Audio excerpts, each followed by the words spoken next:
నమస్తే. సామాన్యుడి చేతిలో సామాజిక అస్త్రం నెంబర్ 1 న్యూస్కి స్వాగతం. నేను రవీంద్ర. ఆంధ్రప్రదేశ్ రాష్ట్ర రాజకీయాల్లో జనసేన చాలా కీలకమైనటువంటి పాత్ర పోషిస్తుంది అనడంలో ఎలాంటి అతిశయోక్తి లేదు. ఏపీ స్టేట్ పాలిటిక్స్లో ఒక కీలకమైనటువంటి భూమిక పోషిస్తుంది. చాలా ముఖ్యమైనటువంటి అంశంగా దీన్ని రాజకీయ వర్గాల్లో ఒక చర్చ అనేది జరుగుతుంది. దానికి ప్రధానమైనటువంటి కారణాలు కూడా ఉన్నాయి. ముఖ్యంగా 2014లో జనసేన పార్టీని ఆవిర్భవించారు. దానికి సంబంధించి 2014లో జనసేన పార్టీ అనేది ఏర్పడింది. 2014 నుంచి 2024 అంటే దాదాపుగా 10 ఏళ్ల పాటు పార్టీ అధ్యక్షుడిగా జనసేనాని పవన్ కళ్యాణ్ ఆయన చేసినటువంటి ప్రయత్నాలు కానీ పార్టీ బలోపేతానికి ఆయన ఎనలేని కృషి చేశారు. ఈ రోజున ఒక వ్యవస్థగా శక్తివంతమైనటువంటి పార్టీగా ఎదిగింది జనసేన. దానికి ముఖ్యమైనటువంటి కారణం ఏంటంటే దేశ రాజకీయాల్లో ఏ స్థానిక పార్టీ లేదంటే ఆ రాష్ట్రానికి సంబంధించినటువంటి పార్టీ కూడా పోటీ చేసినటువంటి అన్ని స్థానాల్లో గెలుపొందల.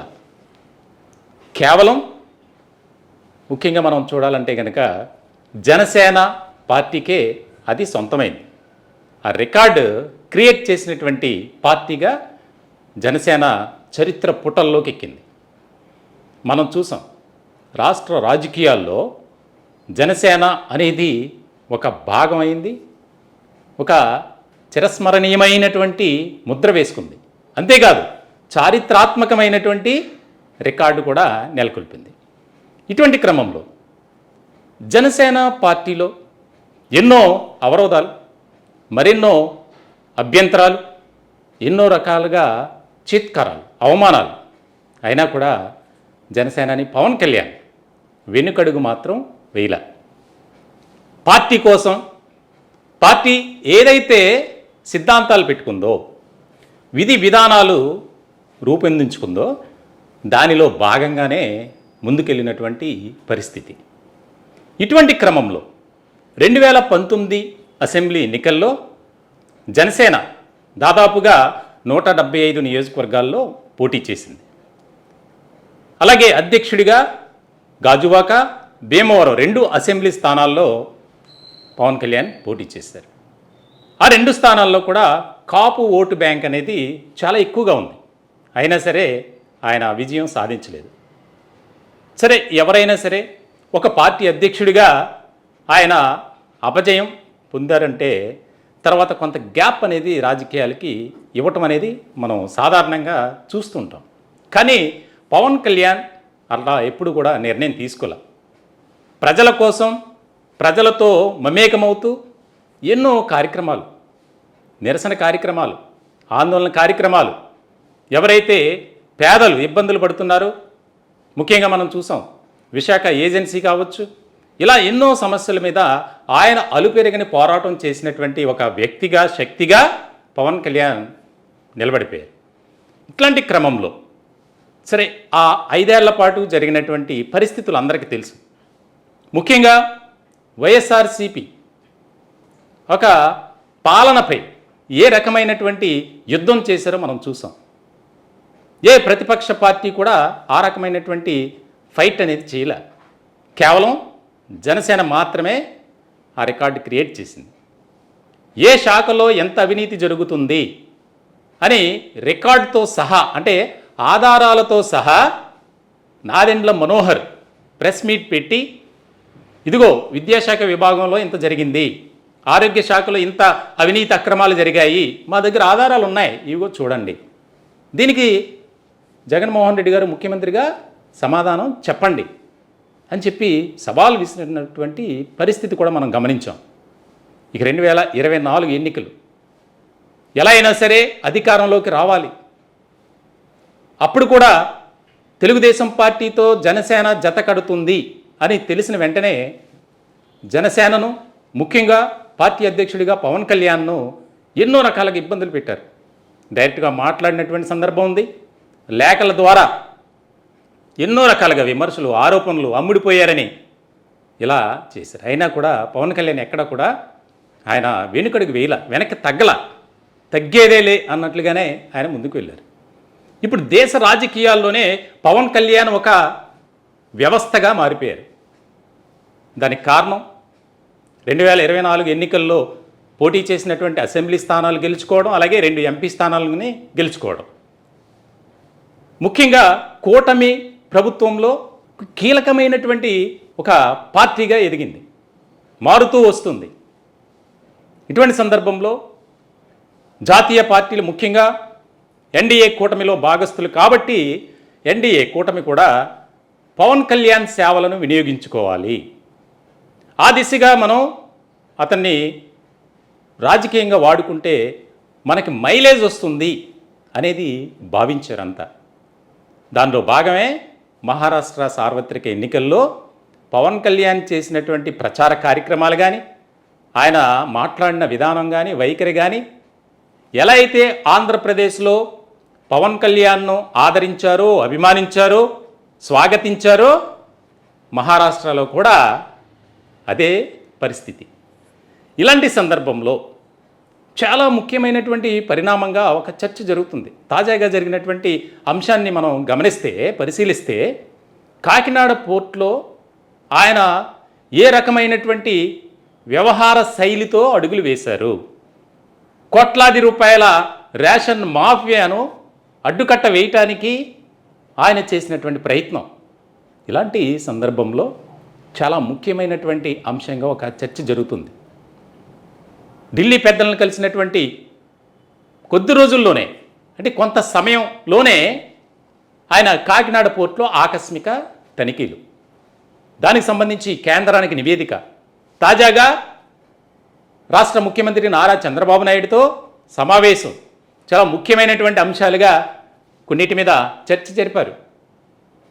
రాష్ట్రంలో ఉన్నటువంటి శాంతి భద్రతలు, ఆర్థిక వ్యవస్థ, వీటన్నిటిపై సమగ్రమైనటువంటి ఒక నివేదికను తయారు చేసి ఇచ్చారు. ఒక రకంగా చెప్పాలంటే కూటమి నేతల్లోనే వణుకు, భయం, ఒక గందరగోళం, అయోమయం, అనిశ్చితి అంతా ఏర్పడింది. కానీ నేను ఎలాగే వెళ్తా, ఒక రకంగా చెప్పాలంటే ఒక సినిమాను తలపించే విధంగా పవన్ కళ్యాణ్ వైఖరి విధానం ఉంది. ఇప్పుడు రాష్ట్ర రాజకీయాల్లో ఒక రెండవ అతి పెద్ద పార్టీగా జనసేన అవతరించింది. ఆ పార్టీకి ఒక ముఖ్యమైనటువంటి నాయకుడు ఉన్నాడు. ఆ పార్టీ దేశ రాజకీయాల్లో ఒక పాత్ర పోషిస్తుంది అని. 10 ఏళ్ల పాటు పడినటువంటి కష్టానికి తగిన ప్రతిఫలం. ఒక డైనమిక్ లీడర్గా పవన్ కళ్యాణ్ ఒక మంచి పేరు ప్రఖ్యాతలు సంపాదించుకున్నారు. పేదల పాలిట పెన్నిదిగా ఆయన చేస్తున్నటువంటి పనులు కానీ, అధికారం లేనప్పుడు ఒక రకంగా ఉన్నారు, అధికారం వచ్చినప్పుడు ఒక రకంగా ఉన్నారు అనేది లేకుండా ఏదో ప్రతిపక్షంలో ఉన్నట్లు ఆయన బిహేవ్ చేస్తున్నారు. దీనికి సంబంధించి కూటమి నేతలు కూడా ఒక రకమైనటువంటి కన్ఫ్యూజ్ సిచ్యువేషన్లో ఉన్నారు. ఎందుకంటే ఆయన వెళ్తున్నటువంటి విధానం జనసేన పార్టీలో ఉన్నటువంటి వారికి అర్థం కావట్లా. ఎలా అయినా సరే అక్రమార్కుల భరతం పడతా, ఎవరిని కూడా వదిలేది లేదు, అందులో ఏ పార్టీ వాడు ఉన్నా సరే నేనైతే క్షమించను అని చెప్పి ఆయన అగ్రెసివ్గా మాట్లాడిన విధానం కూడా ఇప్పుడు దేశ రాజకీయాల్లో ఒక చర్చ జరుగుతుంది. తాజాగా చూసాం, రాష్ట్రంలో శాంతి భద్రతలు గందరగోళంగా ఉన్నాయి అని చెప్పి ఒక హోమ్ మినిస్టర్పై ఆయన చేసినటువంటి వ్యాఖ్యలు ఎక్కడా కూడా సొంత పార్టీలో కానీ మిత్రపక్షంలో కానీ ఎవరిని కూడా వదలట్లా. దేశ రాజకీయాల్లో ఒక సుస్థిరమైనటువంటి స్థానాన్ని క్రియేట్ చేశారు, నిలబెట్టుకున్నారు అని చెప్పడంలో ఎలాంటి అతిశయోక్తి లేదు.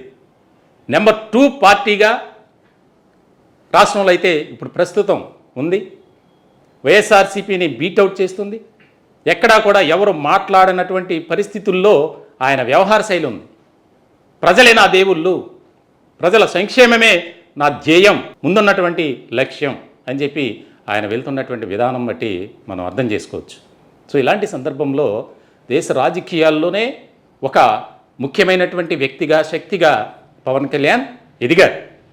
దేశ రాజకీయాల్లో మేము చెప్తున్నటువంటి మాట కాదు, ఇదేదో మా ఛానల్ తరపున మేము ఇస్తున్నటువంటి ఆయనకి కితాబు కాదు. ఎక్కడ చూసినా ఇదే, సీజ్ ద షిప్. ఎక్కడ చూసినా, ఏ నోట చూసినా, అంటే ఆయన అనుసరిస్తున్నటువంటి విధానం కానీ, తీసుకుంటున్నటువంటి నిర్ణయాలు కానీ ఏదో ఒక పదవి కోసమో, ఒక అధికారం కోసమో కాదు.